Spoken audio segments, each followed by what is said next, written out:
Start करो. Good morning, students. We are back again to start our class on literature, and we were on the chapter 2, that is frogs in the fountain.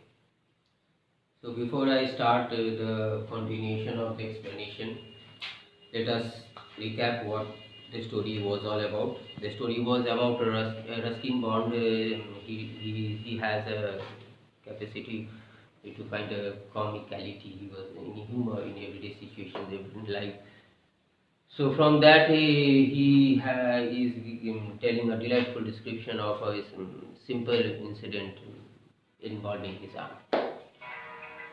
So he started with marigold flower, and he said that it is in demand, and many people use this in different occasions. It is used in all sorts of occasions, right from arrival, departure, festival, and so on.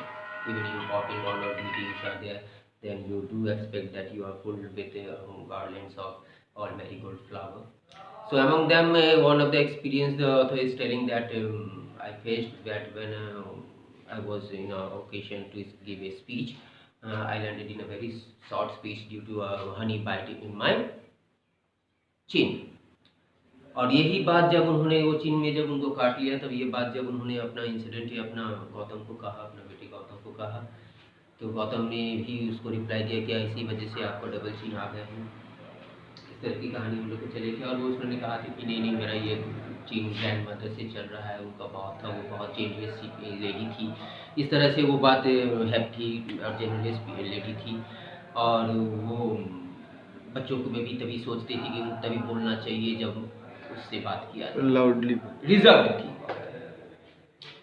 तो आगे फिर उन्होंने कहा कि अपना generous lady Hunt के बारे में तो कहा ही. फिर हम लोगों ने जाना था वहाँ पे उनका खान पान की उनको कोफ्ता बहुत पसंद आते थे. और कोफ्ता पसंद आने के कारण वो बचपन में तो दो ही कोफ्ता और प्लेट ऑफ राइस खा के अपना दिन चला लेते थे. लेकिन उस उम्र में उसको बहुत इच्छा होती थी वो खाने की, लेकिन वो नहीं खा पाती. लेकिन अभी वो बड़ा हो चुका था और इसीलिए अभी कौन उसको रोक सकता था, तो वो खूब कोफ्ता अभी खा लेता था. 4 कोफ्ता खाते थे तो राइस के साथ.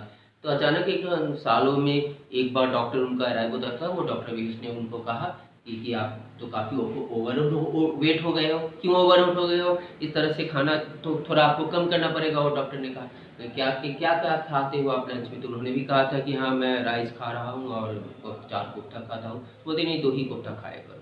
इस तरह करके वो फिर उनको कहता है कि मेरा ग्रैंड मदर है. ठीक है ग्रैंड मदर. तो उस डॉक्टर बहुत पजल से देखता है कि वैसे मुझे ग्रैंड मदर क्यों कहा, मैं तो डॉक्टर हूँ. तो उन्होंने कहा कि नहीं मेरा ग्रैंड मदर ऐसे मुझे कहता था कि मैं 2 ही कोफ्ता खाऊँ, ज़्यादा कोफ्ता ना खाऊँ, आपको मेरे ग्रैंड मदर की जैसी लगे.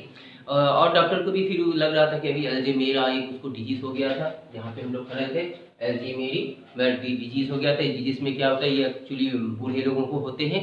इसमें क्या होते हैं, लॉस ऑफ मेमोरी हो जाते हैं, एबिलिटी की स्पीक क्लियरिटी में कमी आ जाती है. ये सब की बीमारी हम लोगों ने यहाँ तक देखा था. आगे फिर चलिए हम लोग देखते हैं कंटिन्यूएशन ऑफ एक्सप्लेनेशन में क्या होती है. नंबर फर्स्ट पॉइंट जो हम लोग डिस्कस करेंगे, talking about marigold. Granny surrounded her house with them as she believed that they kept snake away. अब क्या हुआ, अभी आज के कंटिन्यूएशन एक्सप्लेनेशन में क्या मैरीगोल्ड की बातें चल रही थी. तो उसको ग्रैनी जो था वो सराउंड करके रखता था अपना पूरा हाउस को. क्या चीज से? मैरीगोल्ड फ्लावर से. क्योंकि वो मानती थी, दे बिलीव दैट वो सांप को दूर रखता है. They kept snakes away. वो सांप इस मैरीगोल्ड अगल बगल लगा देने से सांप नहीं आते. Apparently snakes do not like agroma. कह रहा था कि मतलब एविडेंटली ये प्रूव है कि सांप को वो उस फूल का सुगंध, स्ट्रॉन्ग स्मेल उसको पसंद नहीं आते, इसलिए स्नेक्स वहां नहीं आते. I too believed in this folklore. अब फ्लोक फ्लोर कह रहे हैं लेजेंडरी ट्रेडिशन जो चलते हैं. कभी कभी दादी दीदी कहते हैं कि हाँ ये लगा दो तो इसमें नहीं सांप नहीं आएंगे. तो ये सब बात मैं भी मान लेता था कि हाँ ठीक ही दादी लगाई है मैरीगोल्ड की पेड़ ताकि यहाँ सांप नहीं आए. लेकिन जब मुझे until I was told by an expert on reptiles, लेकिन सांपों के जो रेप्टाइल्स के एक्सपर्ट होते हैं, जब उन्होंने मुझे कहा कि नहीं नहीं नहीं, the snakes do not have a strong sense of smell, snake के पास वो सूंघने की उतना स्ट्रॉन्ग स्मेल सेंस नहीं होते हैं, and would be amphibious, और वो एम्फीबियस भी है, मतलब नॉट अफेक्टेड होती है to the scent of flowers और एनी ऑर्डर, कोई भी सेंट आ जाए उससे सांप को कोई सुगंध से उस ऑर्डर से इफेक्ट नहीं होता। हो सकता है ऐसा उन्होंने कहा, but I don't recall ever seeing a snake in granny garden, लेकिन मुझे कभी याद नहीं आता है कि मैं कभी ग्रैनी के गार्डन में स्नेक देखा था। Although I did see elsewhere, बाहर तो मैंने कहीं सब जगह देखा, लेकिन ग्रैनी के अंदर वहां मैंने स्नेक्स नहीं देखे। However, we did have a plenty of frogs thanks to the disused fountain installed by the grandmother. अब यहाँ देखिए about the disused fountain installed by the grandfather but neglected after his death. हम लोग frogs in the fountain chapter का नाम पढ़ रहे हैं, तो ये फाउंटेन एक फुहारा होती है, वहाँ बहुत यूज नहीं किया जा रहा था उस फुहारे को, तो उसको हम लोग डिस्यूज फाउंटेन कह रहे हैं। उसमें बहुत सारे लिलीज फ्लावर भी आ गए थे, ठीक है। तो however we have, तो वो ऑथर कह रहा है कि हमने तो ये सांप तो कहीं नहीं देखे थे, लेकिन वहां पे हम लोगों ने क्या देखा, however we did have plenty of frogs, बहुत सारे फ्रॉग थे। फ्रॉग कहते हैं वो बेंग होते हैं ना उसको। Thanks to the disuse fountain, और फाउंटेन जो डिस्यूज किया हुआ था, मतलब यूज में नहीं था वो फाउंटेन, तो जो कि उसका ग्रैंडफादर दादा ने इंस्टॉल किया था और अभी नेग्लेक्टेड, और उसके बाद उस फाउंटेन का उस का देखभाल भी नहीं हो पा रहा था, तो नेग्लेक्टेड आफ्टर हिज डेथ था, इसलिए वहां सारे फ्रॉग्स वहां उन्होंने देखा। The fountain hadn't functions for a couple of years, और बहुत सालों से उस फंक्शन में, उस फाउंटेन में कोई काम नहीं हो रहा था। But the little reserve, a lake water where stored, reservoir कहते हैं एक लेक वाटर, पानी का रिजर्व जैसा नहीं रहता उसको, इन विच इट स्टूड, लेकिन उस फाउंटेन में वो रिजर्वर की तरह, लेक वाटर की तरह पानी था, filled with the rain water बारिश की पानी उसमें भरे हुए थे, and was now covered with water lilies, और वो पानी सारे वाटर लिलीज से कवर थे, फूल से भर गए थे, जो मैंने आपको कल किताब में दिखाए थे। ये देखिए, ये देखिए, फुल ऑफ रेन वाटर से, वाटर लिलीज फ्लावर से ये भर गए थे। चलिए, वन डे आफ्टर एक्सपीडिशन, और फिर एक दिन मैंने क्या हुआ, एक एक्सपीडिशन हुआ, मतलब एक यात्रा होती है, अभियान टाइप का, वो उसको एक्सपीडिशन कहते हैं। तो one day after an expedition वो अभियान हुआ था हम लोगों का, canal head work, expedition the canal head work, and उस कैनल हेड वर्क से मैंने क्या किया थे, then bringing home some small fish, मैंने कुछ छोटी मछली वहां से लेके आए थे, and a bucket, in a bucket, एक बकेट में बहुत सारे छोटे से मछली, उस एक्सपीडिशन के दौरान से कैनल हेड वॉक के वहां से मैंने कुछ मछलियां बकेट में लेके आए थे। मछलियां तो लेके आए थे, लेकिन I hadn't paid much attention to the tadpole swimming around in the bucket, लेकिन उस बकेट में कुछ टेडपोल्स आ गए, छोटे छोटे बेंग के जो बच्चे होते हैं उसको टेडपोल्स कहते हैं, तो वो सारे टेडपोल्स भी थे उस बकेट में मछली के साथ, ये मैंने ध्यान नहीं दिया। व्हेन द फिश डाइड, लेकिन क्या हुआ, मछली तो सारे मर गए। They were used to the fresh running water, कि वो छोटी मछली जो मैंने उस पॉन्ड में डाले थे, उस फाउंटेन में डाले थे, वो मछलियां सारे मर गए, क्योंकि वो मछलियां फ्रेश रनिंग वाटर का आदि था, एडेप्टेशन, वो बहता पानी में जीने वाला मछली था, तो वो तो सारे मर गए, लेकिन बकेट्स में जो टेडपोल्स थे, वो टेडपोल्स अच्छा किया, उन्होंने क्या किया, वो बहुत अच्छा से फूले फैले वहां, but the tadpoles did very well, and before long, और कुछ समय बाद, we had frogs sleeping all over place, और सारे जगह में हम लोग के वहां सारे तरफ बेंग ही बेंग हो गया, फ्रॉग ही फ्रॉग हो गया, very soon, and the frogs multiplied, और फ्रॉग्स बहुत मल्टीप्लाइड हो गया, मतलब फैल गए। अब आगे हम लोग जो देखेंगे, इस फ्रॉग को मल्टीप्लिकेशन जब हुआ तो फिर आगे क्या कहानी हुई।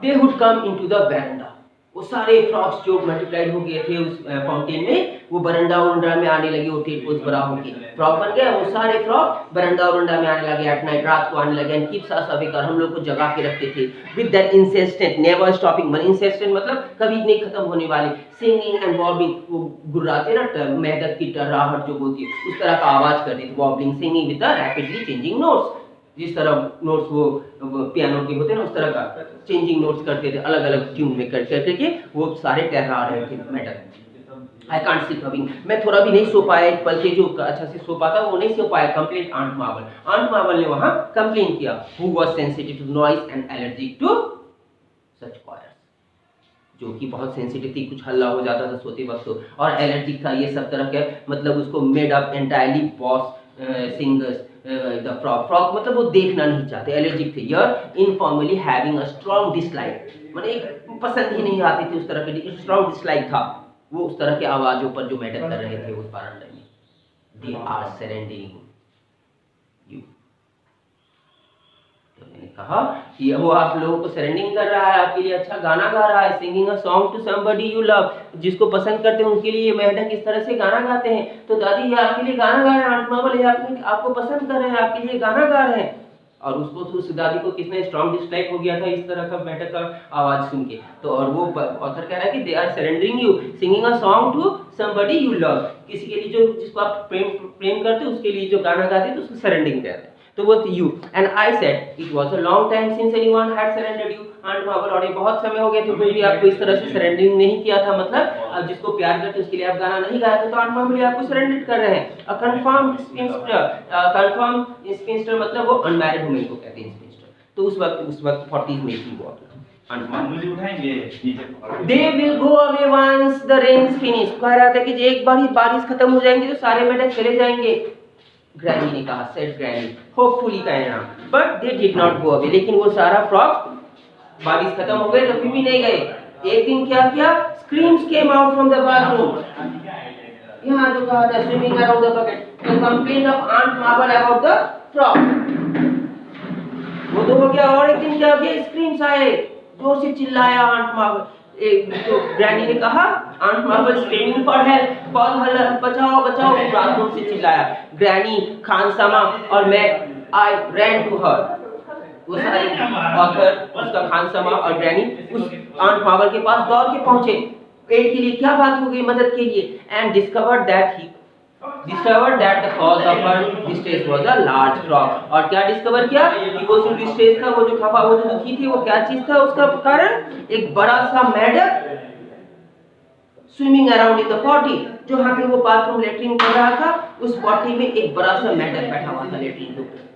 तो वो बहुत जोर से आंट मावल चिल्लाई, I pulled the flush chain, और फ्लश चेन को मैंने पुल भी किया, there was a loud gargling sound, एक गार्गलिंग साउंड, बैठक की टहराट और नैरो स्पेस में जिस तरह वाटर फ्लोइंग कर रही है तो उस तरह का आवाज आता है, उस तरह का आवाज आई। I pulled the flush chain, there was a loud gurgling sound of water flowing quickly through the narrow space. Combination of frog and flush, अब flush और frog का टहराट दोनों का combination देख के aunt jumped the frog state, और क्या हुआ, वो फ्रॉग वहां से जंप कर गया उस पट्टी के, वहां से जो फ्रॉग फ्लश के साथ फ्रॉग का आवाज आ रहा था जहां से, वो फ्रॉग जंप करके क्या किया, स्ट्रेट आंट मावल का आर्म्स में जाके कूद गया वो फ्रॉग।